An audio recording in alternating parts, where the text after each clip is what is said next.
Salut, c'est Trado. Voilà la vidéo de mise à jour pour l'or et pour l'argent. C'est intéressant ce qui s'est passé. Et pour une fois, je vais commencer par l'argent.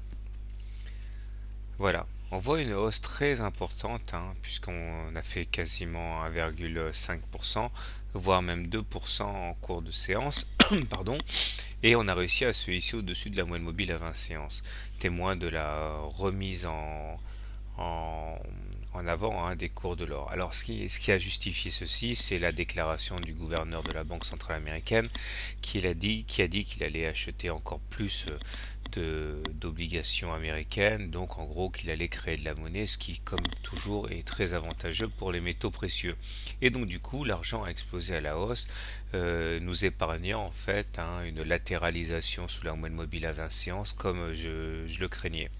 Et donc effectivement, on est reparti de l'avant, on est à nouveau en tendance haussière puisqu'on est au-dessus de la M20 croissante.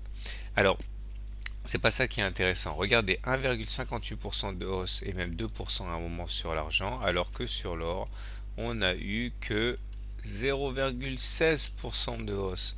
On a eu cette explosion haussière qui nous a amené à nous situer au-dessus de la moyenne mobile à 20 séances, mais on voit bien comment les institutions concernées ont à un moment mis le couvercle sur l'or, l'ont travaillé pour le faire chuter et ne pas lui permettre de repasser au-dessus de la moyenne mobile à 20 séances comme l'a fait l'argent, et pour bien sûr des raisons que l'on comprendra aisément. Il s'agit de pas laisser l'or monter, parce que je vous rappelle que l'or et le dollar sont normalement des frères ennemis. Quand l'un augmente, l'autre est fragilisé, etc.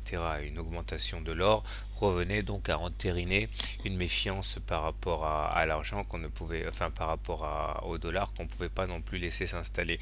Donc en même temps que cette mauvaise nouvelle pour le dollar faisait jour, on a bien pris soin de caper l'augmentation de l'or, question de lui enlever son statut de valeur refuge. C'est finement joué. En tout cas, grâce à cette manœuvre, on demeure en dessous de la moyenne mobile à 20 séances et on demeure donc en tendance baissière sur l'or. Passionnant. Bonne soirée, bon trade et à demain.